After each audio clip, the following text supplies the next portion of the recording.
Hello, aujourd'hui on va encore partir pour l'Angleterre.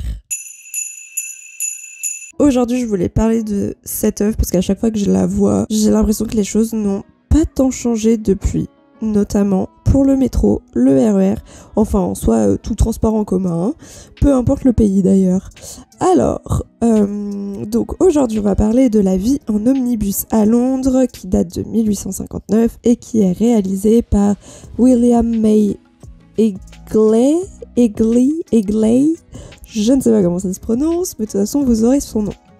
Alors, ce qu'il faut savoir, c'est que peut-être que ça peut vous paraître un sujet un peu étrange pour cette époque, mais en fait, la peinture à sujet de la vie moderne va être popularisée dans les années 1850, donc en fait, c'est pas si étonnant. Et du coup, on va avoir des artistes qui vont s'intéresser à des sujets de la vie moderne qui vont mélanger un peu différentes classes sociales et qui permettront d'avoir en une image différents types de populations. Ce qui est le cas par exemple pour cette œuvre-là. Donc Egley, il va réaliser cette œuvre et il s'est peut-être inspiré d'Honoré Daumier qui représente des intérieurs exigus des wagons de chemin de fer. Peut-être que vous avez déjà vu ses dessins. Et c'est aussi possible d'établir une comparaison avec l'artiste Charles Rossiter, je ne sais pas comment on le prononce, qui est peint de la même année. L'omnibus, du coup, à l'époque, c'est une voiture tirée par des chevaux qui prenaient et déposaient des personnes le long d'un trajet établi, enfin bref, comme un bus aujourd'hui finalement, sans les chevaux. Et le premier omnibus a été introduit à Londres le 4 juillet 1829 et ça va devenir forcément un moyen de transport très populaire parce que, bien évidemment, c'est très pratique. Pour obtenir un effet aussi authentique que possible, Egley il va peindre l'intérieur d'un omnibus qu'il voit dans la cour d'un carrossier à Paddington. La vue qu'on voit en tout petit dans l'encadrement, qui est notre seule pointe fuite vers l'extérieur d'ailleurs, c'est le quartier de Westbourne Grove, là non loin d'où l'artiste vivait.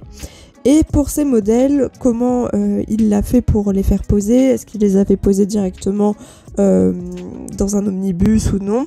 En fait, il a fait un espèce de do-it-yourself où il s'est construit dans son petit jardin une sorte de voiture d'omnibus où il a fait poser les gens dedans. J'aurais bien voulu voir sa scène, ça devait être bien marrant. Donc il a peint cette scène comme si elle était vue à travers une fenêtre et on sent qu'il a tenté de rendre une atmosphère très claustrophobique, très exiguë, qui témoigne en fait de ce que devaient endurer les passagers et ce qu'endurent toujours les passagers. Voilà, je le dis pour la RATP, c'est un message pour vous. Bref. Et dans cet omnibus, on va trouver différents personnages de différentes classes sociales. On a une vieille femme qui viendrait plutôt de la campagne.